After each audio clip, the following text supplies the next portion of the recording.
Sandy Charles with DevilsDigest.com, and I'm joined by our publisher, Hode Rubino. We're here in Phoenix in a studio, a special segment for you guys.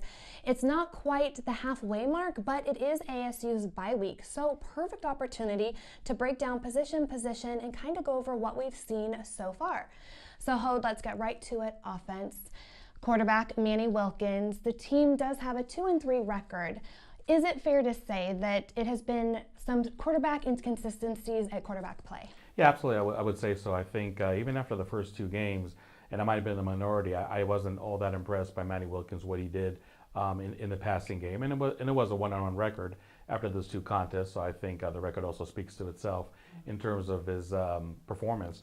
I definitely felt that Manny Wilkins, and really almost seems like the entire team, really had a turning point of sorts the second half of the Texas Tech game, and obviously the win and against Oregon, the game after that. I felt that Manny Wilkins and really the entire offense really did hit their stride. And obviously last Saturday against Stanford, I felt that the offense really took a huge step back, being shut out in the third quarter, scoring only 7 points in the fourth quarter in a game that was really close. But just look at the whole body of work after 5 games. I think that Manny Wilkins, really was inconsistent. You look at the numbers, and the numbers aren't bad at all. Third in the Pac-12 in passing offense. Honestly, I think that's one ranking that a lot of folks probably didn't expect to see ASU and Manny Wilkins after 5 games. But on the other hand, when it comes to scoring offense, and I understand the quarterback isn't solely responsible for that, but obviously is a big part of that. To be ninth in the Pac-12 with just over 32 points a game, and I don't think he really played a murderer's row of a schedule, so to speak. I think that part is disappointing. I think that Manny Wilkins has improved in some aspects in terms of throwing the long ball, for example, and he has a great group of wide receivers at his disposal, and I think that really showed throughout the season. But on the other hand, I think he's still reverting to some of his bad habits we saw in 2016, holding onto the ball too long, not always finding the open receiver when he has to. And even when offensive coordinator Billy Napier incorporated more of a zone read, I felt from the Texas Tech game and on the one hand, that really did help. Manny Wilkins was a very agile quarterback and really implemented a scheme that complemented his skills. But on the other hand, I think there have been several instances, and I think even against Stanford, that was even more apparent that Manny Wilkins was pulling the ball when he wasn't supposed to, and again, just reverting to that old bad habit, I should say, of running first, and instead of serving the field for his wide receivers. And again, he has a great group of wide receivers that I don't feel always have been utilized. So it's definitely been an up and down. Almost first half of the season for Manny Wilkins. But I think that you see the potential over there. You just like to see now the consistency that Manny Wilkins can bring to this passing game. And again, I mean, if you go back to the second half of the Texas Tech game and the win against Oregon, I think we saw the Manny Wilkins that maybe some of us expected to see. And obviously, if you're an ASU fan, you hope that what you saw against Stanford for Manny Wilkins, and I understand, and obviously he was hurt for the second half, even a little of the first half.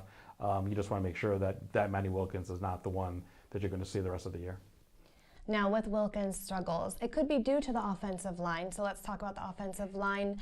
It's a highly scrutinized group. Have you seen improvements? Yeah, I mean, when you look at the number of sacks, Arizona State is last in the Pac-12, giving up 22 sacks after 5 games. I'll be the first one to say that when you look at the sacks figures, it's not solely on the offensive line. Manny Wilkins, again, holding on the ball at times and also blocking in the backfield. Those are definitely factors that contribute to the sack number.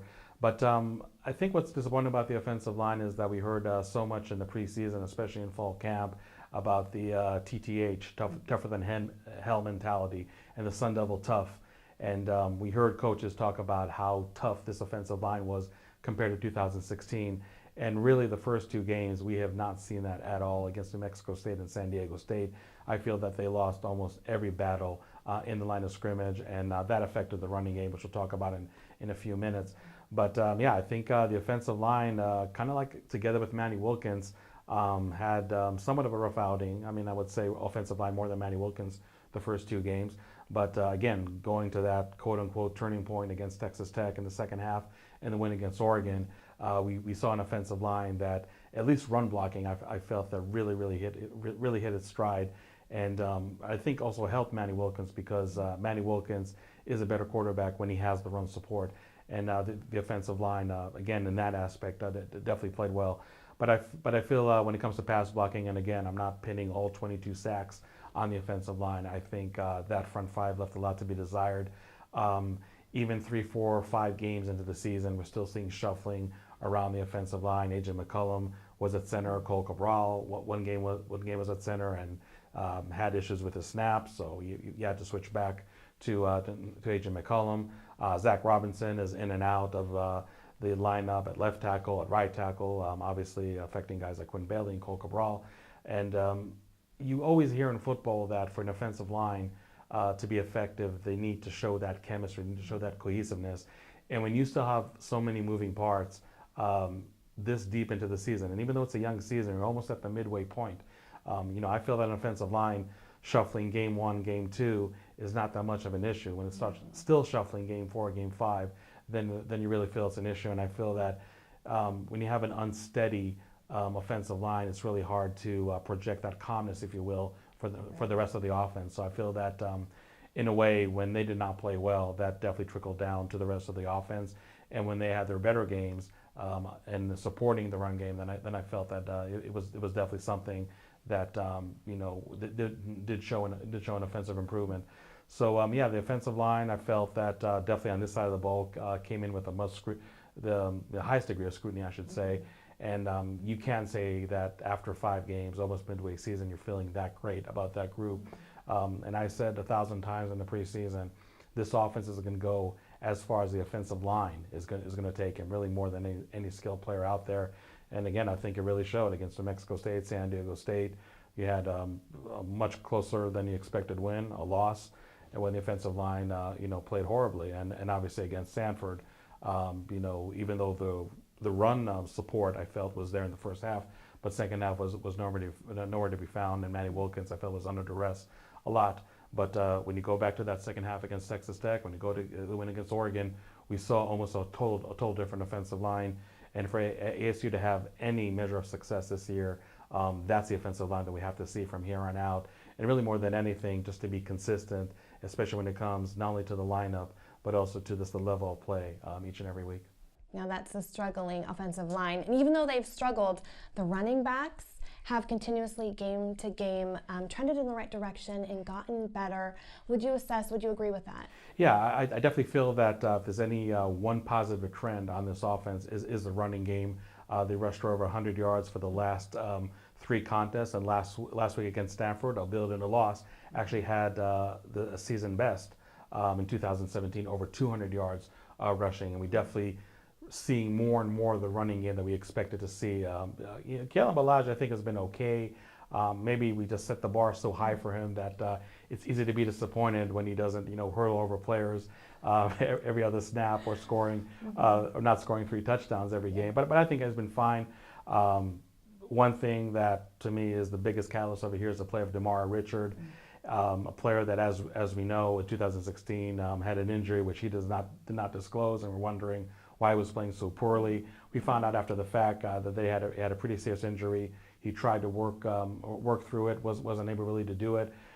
Sure enough, in the season opener in 2017, he gets injured on his knee, unrelated injury, and you think this guy is just cursed forever. But it's really been a great sign to see him play as well as he did, and it's no coincidence in my mind to see the running game improve the last 3 games as we see Demar Richard really look like a Demar Richard in 2015. I mean, people forget, as disappointing as that campaign was, Demar Richard did rush for over 1,000 yards and really showed his full gamut of capabilities. And we're seeing quite a bit of that in the last 3 weeks. And I think that takes a lot of pressure off of somebody like Kalen Ballage. And again, just going back to Manny Wilkinson's play, I think it's no coincidence that for the most part, when the running game has played at a higher level with the ascension of Demar Richard, that's when we saw better Manny Wilkins. So I feel that as long as Demar Richard can continue in that trend, the running game and the offense as a whole is really going to be better for that. You feel bad for true freshmen like Benjamin, who I think is extremely talented, definitely the foundation of this running game in 2018. Just not able to get that many snaps. And I know Todd Graham talked earlier in the season he wanted to give Benjamin more reps. I don't know if really that's coming to fruition, and Arizona State being in so many close games and really just enduring a tough season on their own. It's not always an opportune time to insert a true freshman as talented, even as Benjamin, to the mix. But that's something I think I'd like to see from here on forward, and I think can only enhance the running game right now. But it is one aspect that I felt that was at a pretty low point in the first game or two. I mean, they rushed for under 100 yards in each game, and I think against San Diego State it was just over 40 yards total in the game, and I think just 4 yards in the entire second half. So they were really at a low point with nowhere to go up, but they did go up. Texas Tech, Oregon, and Stanford. Even those two of those games were losses, I think you have to be really encouraged by what you're seeing from the running game right now. And again, that goes hand to hand with the offensive line improving their run blocking.